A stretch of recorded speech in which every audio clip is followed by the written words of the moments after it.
사막의 아름다움을 아십니까? 처음 사막에 갔을 때 들은 질문이다. 필자는 현재 말라위에 있지만 지난주 나미비아의 사막 한복판에서 사막의 진면목을 보았다. 특히 일출과 일몰에는 시시각각 다양한 얼굴로 색다른 옷을 입고 다가온다.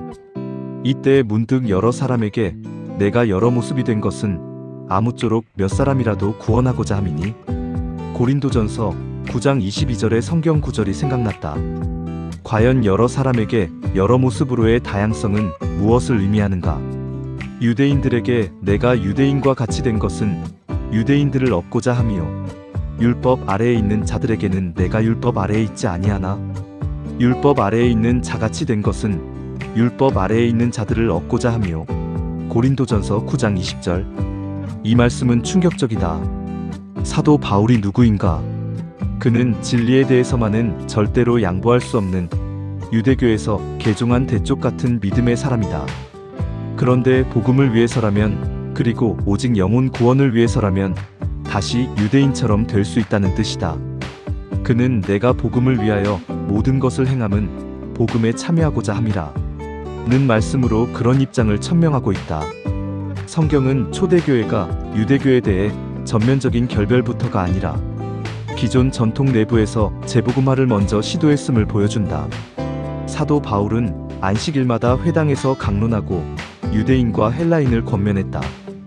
회당이라는 기존 플랫폼 한가운데서 복음을 전하되 복음 자체가 거부, 비방을 받을 경우에만 따로 세우는 단계로 나아갔다. 이게 바로 공유 단계다.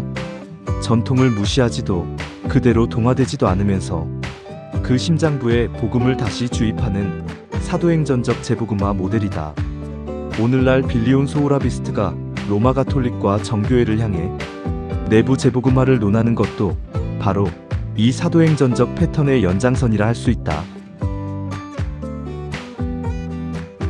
사막에 있으니 생각이 단순해진다. 삶의 군더더기가 없어진다. 거룩함의 유일한 비결은 주님이 내일 오실 것처럼 오늘을 사는 것이다.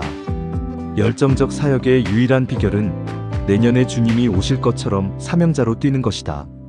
이런저런 생각을 하다 사막의 영성에 관련된 책들을 보다 예수님의 3가지 시험이 떠올랐다. 특히 BSH 운동을 하면서 거룩, 겸손, 은닉이라는 프레임으로 달려온 것은 이 3가지 유혹을 피하기 위함이었다. 그러나 요즘은 2번째 시험인 평판에 대한 은근한 추구가 시험거리가 된다.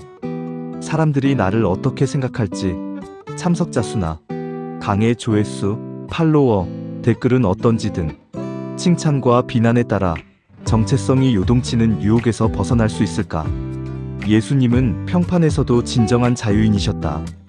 예수님을 향한 가장 충격적인 별명 가운데 하나가 탐식가, 술주정뱅이였다. 인자는 와서 먹고 마시매 너희 말이 보라 먹기를 탐하고 포도주를 즐기는 사람이요 세리와 죄인의 친구로다 하니, 이 구절은 짧지만 예수님이 어떤 방식으로 복음을 전하셨는지, 어떤 이유로 평판에서 자유하셨는지 압축해 보여준다.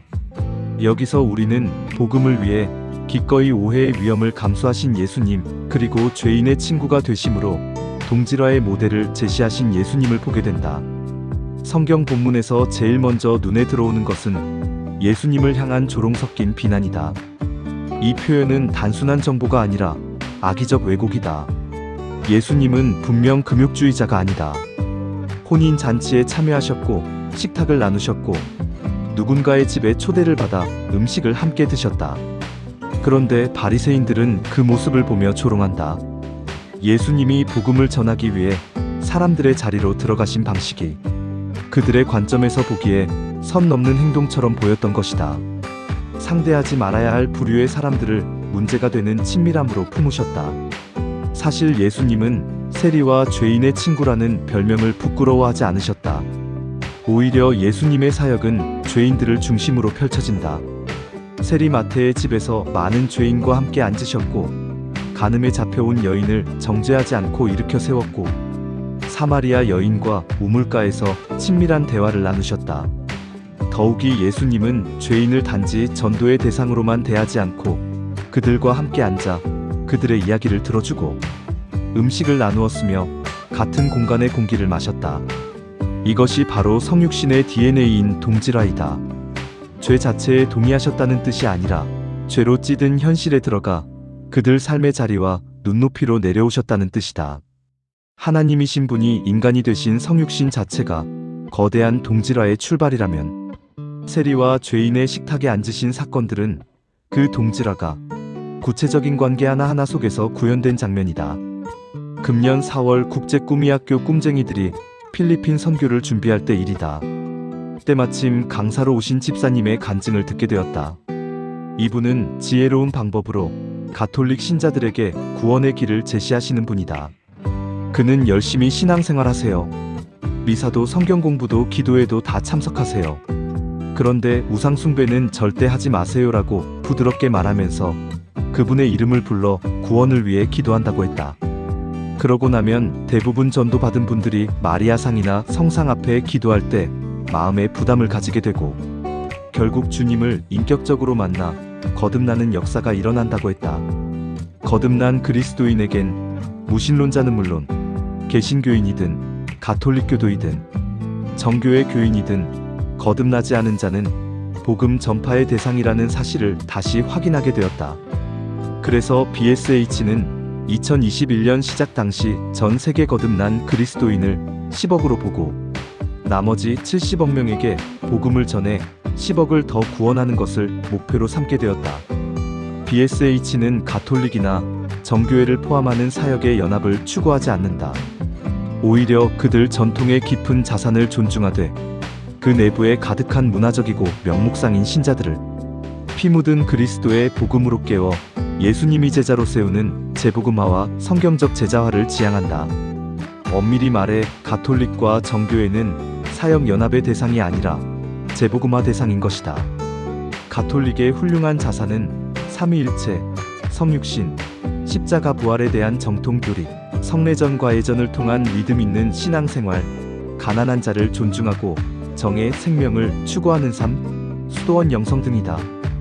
그러나 성례 전통 선행을 구원의 조건으로 오해하는 공로주의 성향, 마리아 성인 성상 앞에서의 우상 숭배에 가까운 관행, 십자가, 대속에 대한 개인적 회심의 부재, 성경 말씀을 직접 읽지 않는 성경 문맹성의 경향은 재복음화의 과제이다. 그들에겐 성례 중심의 신앙을 복음 중심, 제자도 중심으로 은혜 안에서 재정렬하는 작업이 절실하다.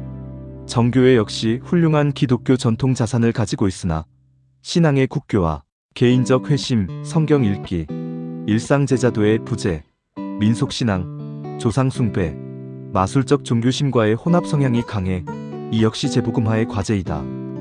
그들이 추구하는 성화의 언어를 은혜 안에서 십자가와 복음의 언어와 다시 결합하는 작업이 절실하다. 가톨릭과 정교회는 이러한 취약점 때문에 예수님의 절대성을 부인하는 다원주의로 흐를 가능성이 높다. BSH는 성경을 유일무이한 절대 진리로 믿기에 종교다원주의를 반대한다. 종교다원주의는 사탄의 발명품이기에 반대를 넘어 혐오한다. 이를 표방한다면 가톨릭이나 정교회는 물론 기독교 내 어떤 교단과도 동역하지 않을 것이다. 특히 BSH는 예수님의 지상명령 성취에 우선순위를 두지 않는 기관과는 동역하지 않는다. 낭비할 시간이 없기 때문이다.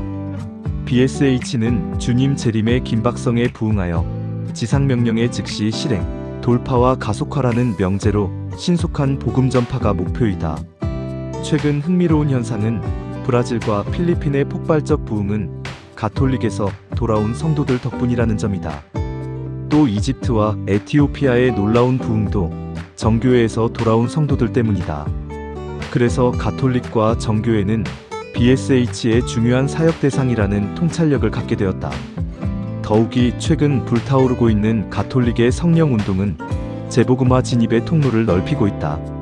하나님은 항상 새 일을 행하신다. 이런 상황에서 죄인의 친구이신 예수님이라면 가톨릭과 정교회의 경건한 거리두기를 선택하셨을까? 죄인에게 필요한 것은 멀리서 던지는 도덕적 충고가 아니라 가까운 자리에서 전해지는 하나님 아버지의 마음이다. 진정한 변화는 함께 있음에서 시작된다. 이것이 바로 동질화의 본질이다. 동질화는 같은 자리에 서되 같은 방향으로 흐르지 않는 것이다. 동질화는 동화가 아니다. 예수님은 죄인과 같은 자리, 같은 식탁에 앉으셨지만 죄에 동의하거나 방관하지 않으셨다. 오히려 관계의 동질화가 죄인의 복음화로 이어지게 하셨다. 죄인과 같은 자리에 앉되 죄와는 같은 방향으로 흐르지 않는다.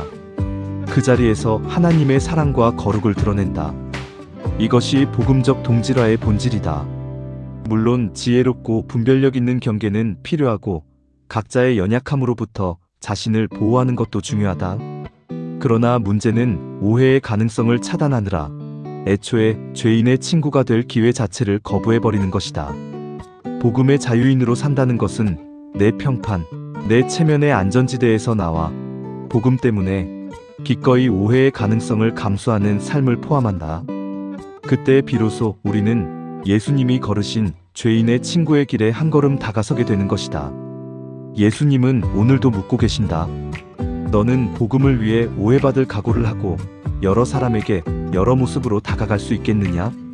너의 경건 이미지보다 한 영혼의 구원을 더 소중히 여기겠느냐?